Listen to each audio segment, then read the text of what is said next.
नाज़रीन, कंधाकोट में नबी पाक जी शान में गुस्ताखी खिलाफ वापडा मुलाजमन पारा एहतजाज किया वियो है। उन हवाले से वीडियो लिंक ते मौजूद है। आवाज़ न्यूज़ रिपोर्टर पीर बख्श बंगवार। जी पीर बख्श।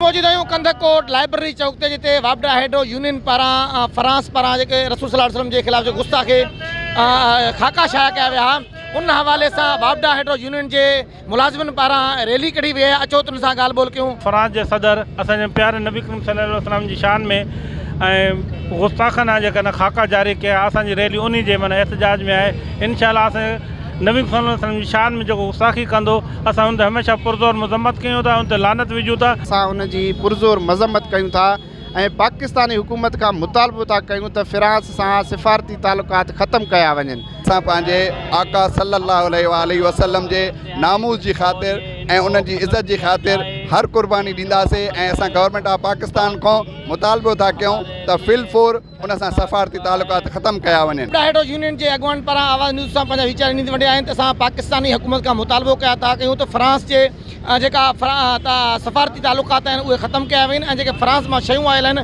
उन्हनि ते मुकमिल तौर ते पाबंदी हई आहे ऐं उन्हनि पाकिस्तान जे आवाम खे इहो अपील बि कयो आहे जेके फ्रांस सां ताल्लुक़ रखंदड़ जेके बि शयूं आहिनि उहे सभु ख़रीदो